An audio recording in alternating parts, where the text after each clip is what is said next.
nga pour te dire si xam-xam la lépp doon tënku xam lan leen doon jàngal Pape Matar. dañ doon wax une personne c'est une pensée, 2 personnes c'est une idée, 3 personnes c'est un parti. C'est la gauche qui parle comme ça. non loolu lañ doon jàngal c'est-à-dire.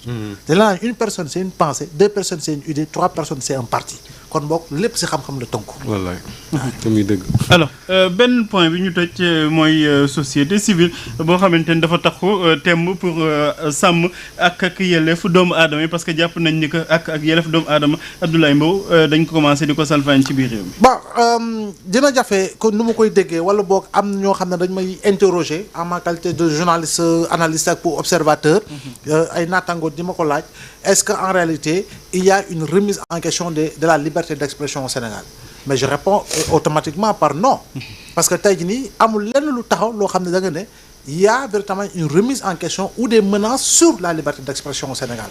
lu tax parce que tamit on ne peut pas partir d'un constat micro pour véritablement arriver à un résultat macro si loo nga xam ne effectivement constat bi di nga gis ni lañ si woo si ay nit par rapport à des propos tenus par Matar defal le calcul Moustapha depuis bu ñu ko tàmbalee ba tey pratiquement lu si bëri ce sont les mêmes personnes qui vont et qui reviennent pratiquement c'est un même groupe. voilà ce sont les mêmes personnes ñaar ñoo si bees ñoo xam ne peut-être musuñu leen woo c'est notre confrère Bachir Fofana bi nga xam ne ñi ngi xaarandi délibéré bi dans le cadre de son procès ak ki nga xam ne moo di Badara Gadiaga bi nga xam ne effectivement ñu ngi koy doog a woo mais li des yëpp da nga koy xool pratiquement muy Oumar Sow c'est combien de fois lañ ko woo Moustapha Diakhaté c'est combien de fois lañ ko woo keneen ki ñu cee woo ko benn yoon cee ko muy Abdou Nguer effectivement ak ki nga xam ne moo di borom xorom yi damay fàtte turam te mu nekkoon Amérique Assane Diouf et cetera donc da ngay xool ni pratiquement ce sont les mêmes personnes.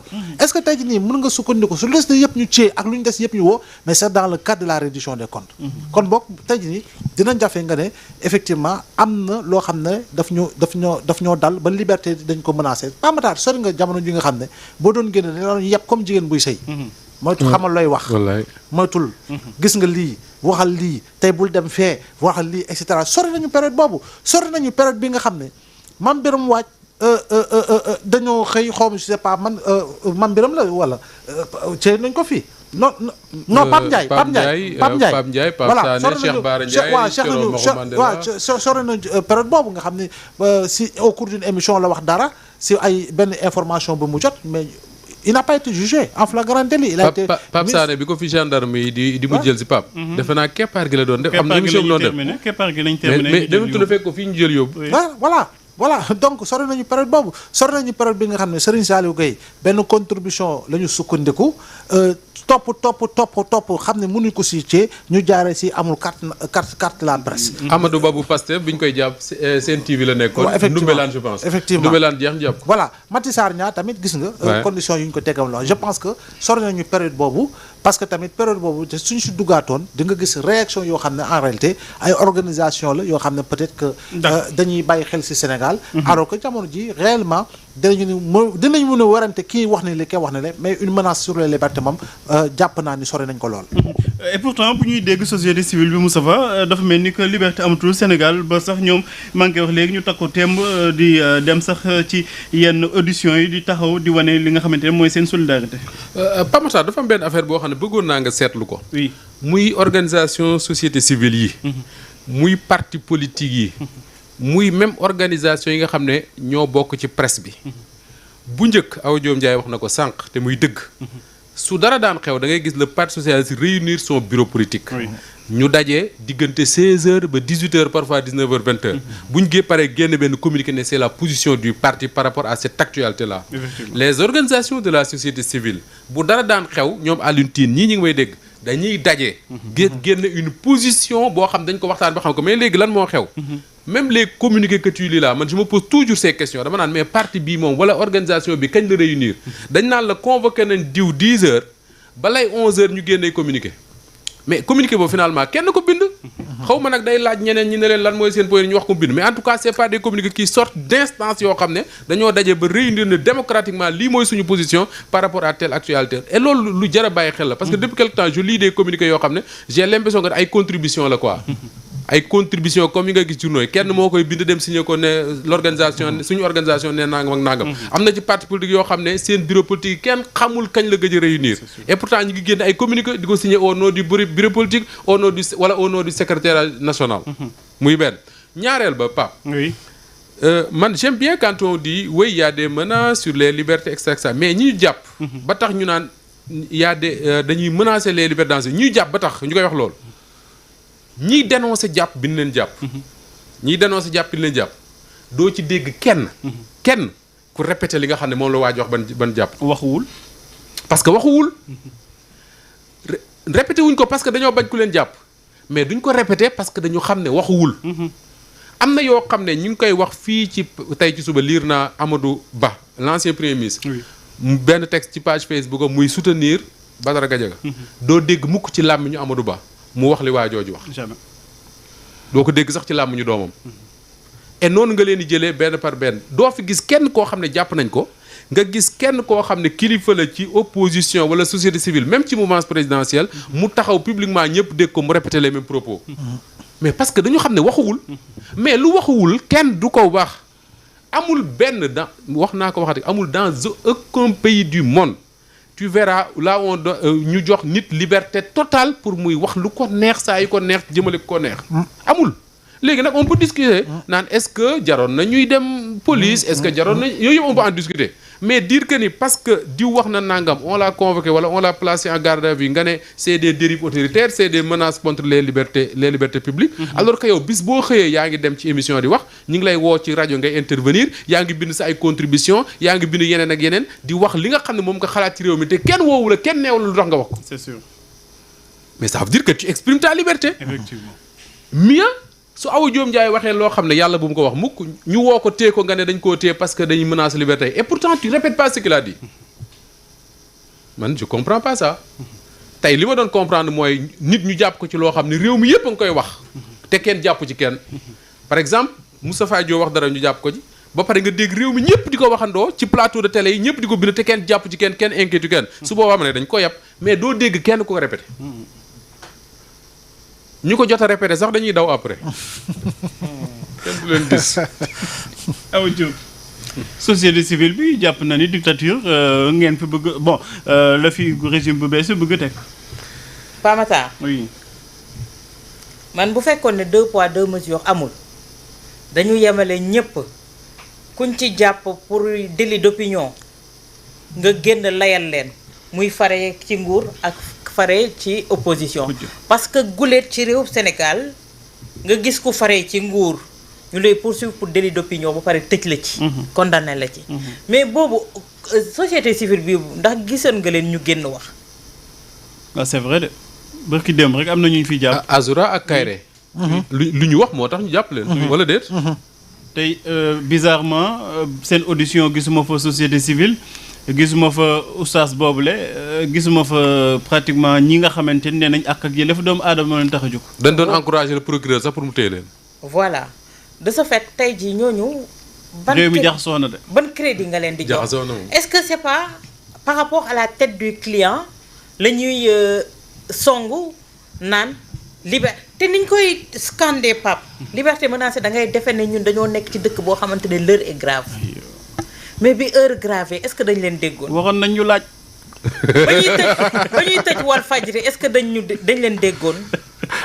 may fàttali ba ñuy toog en plein direct awa Pa waxtaan bu ñu daan pare kii penco ku nekk da ngay wax sa morom fooy jaar koy àndal bëgguñu kenn nekk seul dans son biir moog Baab Birame ñoo doon ànd keneen ànd ak keneen mais réew mi foofu la tolloon quand même. Pape bi ñuy fekk en plein direct di couper suñu signal fan la ñu nekkoon. est-ce que déggoon nañ leen ñu porter ce combat là.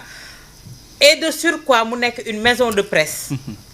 est-ce que déggoon nañ leen Pa Matar bi ñuy jël ay journalistes tey jii di leen tëj. pour lan dañoo def seen liggéey est-ce que déggoon nañ leen au contraire dañ doon acharné wu ci journaliste boobu naan non dafa changer casquette dootul journaliste. oui Pape Alé.